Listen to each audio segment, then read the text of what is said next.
Motivation نہیں ہے. اپنے خوابوں میں موٹیویشن رکھیں, اور وہ خواب اتنا بڑا ہو جو آپ کو کم از کم خواب کے بڑا ہونے کا سائز بتا رہا ہوں, کتنا بڑا, اس کا سائز کتنا بڑا ہو, خواب اتنا بڑا ضرور ہو کہ آپ کو جگائے صبح, آپ کو الارم نہ لگانا پڑے, آپ صبح اٹھ جائیں اور اٹھ کے کام شروع کر دیں.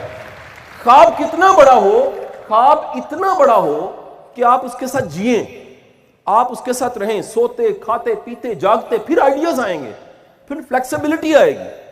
دنیا کا سب سے مشکل second recommendation is the book Grit, Angela Duckworth, American military, West Point Military Academy میں جا کے ریسرچ کرتی ہے. وہ کہتی ہے آئی کیو کا چکر ہی کوئی نہیں ہے, ذہانت کا چکر ہی کوئی نہیں, ڈگریوں کا چکر ہی کوئی نہیں ہے, ساری گیم سٹیمنا کی ہے. جو لگا رہتا ہے ایفرٹ کرتا رہتا ہے وہ کہیں پہنچ جاتا ہے. اور لوگوں کے پاس کیا نہیں ہوتا, لوگوں کے پاس آپ یہاں سے پوچھ لیجئے کتنوں کے ایم فل ہوں گے, کتنوں کی پی ایچ ڈی ہوں گی, کتنوں کے ایم بی اے ہوں گے, کتنوں کے ماسٹرز ہوں گے, سب کچھ ہوگا, استقامت نہیں ہوگی, ڈٹرمنیشن نہیں ہوگی, سٹیمنا نہیں ہوگا. آپ دیکھیں تھیوری تو اب آ رہی ہے نا, 10,000 آور تھیوری, میلکم گلیڈویل کی کتاب آؤٹ لائر کی, 10,000 گھنٹے محنت کرنے والا آؤٹ اسٹینڈنگ ہو جاتا ہے. انہوں نے سچن ٹنڈولکر کے گھنٹے نکالنے, پتہ کتنے نکلے, 1,00,000 گھنٹے, 10,000 نہیں نکلے. تو وہ پھر واؤ کیوں نہ ہو. دنیا کے سارے واؤ جو ہیں انہوں نے خواب بڑا دیکھا ہوتا ہے اور محنت کی ہوتی ہے. سو موٹیویشن کہاں رکھنی ہے, خواب میں. دوسری جگہ یاد رکھیے گا, موٹیویشن ہمیشہ توکل سے آتی ہے, اللہ پہ بھروسے سے آتی ہے. جب تک آپ اپنی آج تک کی زندگی کو مڑ کے نہیں دیکھتے, ہم زندگی کو مڑ کے دیکھنے کی عادی نہیں ہیں. ہم اگر مڑ کے دیکھیں تو اللہ نے کتنے فضل کرم رحم ہم پہ کیے ہیں. جس کے ساتھ واسطہ پڑتا ہے نا, اس واسطہ پڑھتے پتہ لگ جاتا ہے بندہ کیسا ہے. جس شہر میں آپ جاتے ہیں نا اس کے قوانین بتا دیتے ہیں یہ شہر کیسا ہے. آپ میکڈونلڈ میں جاتے ہیں, کسی جگہ پر آرڈر کرتے ہیں کھانے کا, وہاں کے ویٹرز اور وہاں کا ماحول بتا دیتا ہے یہ کیسا ادارہ ہے. بھائی پچھلے 25-30 سالوں کا, آپ کا 40 سالوں کا واسطہ اپنے رب سے ہے. آپ ڈھونڈیے گا وہ آپ کو رحمان رب ہی ملا ہوگا, وہ کرم کرنے والا رب ہی ملا ہوگا.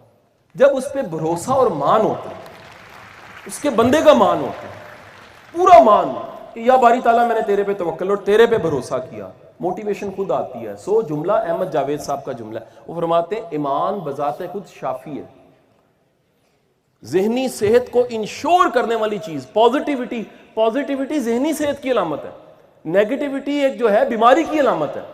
سو آپ نے کیا کرنا ہے, ایمان توکل. دنیا کا کوئی شخص سب کچھ چھین سکتا ہے, آپ کا نصیب نہیں چھین سکتا, کیونکہ اس نے نصیب آپ کو دیا اور نصیب آپ کے ساتھ پیدائش کے ساتھ آخری سانس تک چلے گا. تیسری چیز یاد رکھیں موٹیویشن کے لیے, وہ کمپنی ہے, گڈ کمپنی. وہ کہتے ہیں انسان پہچانا جاتا ہے اپنی کمپنی سے. آج ایک نیا جملہ سن لیجئے, انسان پہچانا جاتا ہے وہ بچتا کن سے, جنہیں اوائڈ کرتا ہے ان سے بھی پہچانا جاتا ہے, کیونکہ اچھا ہمیشہ برے کو اوائڈ کرے گا. وہ کہے گا یہ ڈی موٹیویٹ کر دے گا, یہ میری انرجی کو سک کر دے گا, یہ مجھے اڑا دے گا. کچھ لوگوں کو فیوز کرنا آتا ہے, وہ جسٹ کوری ڈال کے فیوز کر دیتے ہیں, منہ بنا کے فیوز کر دیتے ہیں. سو گزارش ہے اپنے ارد گرد مثبت لوگوں کو رکھیے. ایک کیل میں اتنی طاقت نہیں ہے, پانی پہ گرے تو ٹک سکتا ہے, وہ ڈوب جاتا ہے. لیکن ایک لکڑی کا تختہ پھٹا, اس کے اندر کیل لگایا جاتا ہے, وہ کیل تیرنے لگ پڑتا ہے, کیونکہ اس کی کمپنی اس کے ساتھ ہوتی ہے جسے تیرنا آتا ہے. ایک لکڑی کا کیل. آپ ہر سال 6 ستمبر کو ویڈیوز نکالتے ہیں, ٹی وی پہ ڈاکومنٹریز چلتی ہیں آپ کے سپاہیوں کی جو ساچن کے بارڈر پہ ہیں. ان دو فوجیوں کو دیکھیے گا, آپس میں رسی بندی ہوتی ہے. کیوں بندی ہوتی ہے؟ ایک گرے آگے والا پیچھے والا اس کو بچا لے. سو جو کنیکٹڈ ہے پازیٹیوٹی کے ساتھ وہ گرتا نہیں ہے, وہ بچ جاتا ہے. مرتا وہ ہے جو اکیلا ہے, یا مرتا وہ ہے جو ڈوبنے والوں کے ساتھ. سو اپنی کمپنی مثبت لوگوں کی رکھیے. کن لوگوں کی؟ اچھا بندے میں بھی انرجی ہوتی ہے, کچھ لوگوں میں انرجی ہوتی ہے, وہ آپ کو ملیں آپ کا ایمان کا لیول, آپ کی ہوپ کا لیول اوپر چلا جاتا ہے. کچھ لوگوں میں انرجی نیگیٹو ہوتی ہے, آپ ان کو ملیں آپ کے جیب کے پیسے اتنے ہی رہیں گے, لیکن آپ کی ہوپ ختم ہو جائے گی, ہوپ اڑا دیں گے. میں ڈاکو کی ڈیفینیشن چینج کر رہا ہوں آج سے. ڈاکو وہ نہیں ہوتا جو پیسے چھینتا ہے, ڈاکو وہ نہیں ہوتا جو گن پوائنٹ پہ کہتا ہے نکالو موبائل, ڈاکو وہ نہیں ہوتا جو گاڑی چھین لیتا ہے. اصل میں ڈاکو وہ ہوتا ہے جو ہوپ چھینتا ہے. تو لوگ کہتے ہیں قاسم علی شاہ صاحب آپ نے بڑا ظلم کیا, جگہ جگہ موٹیویشنل سپیکر آ گئے. میں کہتا ہوں پورے ملک میں پہلے ہی اتنے ڈی موٹیویشنل سپیکرز ہیں, اگر یہ 100-200 بچے کام اچھا کر رہے ہیں تو ان کو برا نہ کہو یار.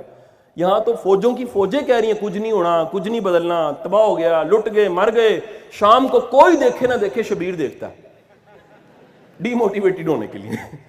اچھا جو ٹی وی پہ بیٹھا ڈی موٹیویٹ کر رہا ہے، اس کو ڈی موٹیویٹ کرنے کی تنخواہ ملتی ہے، اس کو تنخواہ ملتی ہے کہ تم زیادہ لڑائی کراؤ گے، زیادہ رونا پٹنا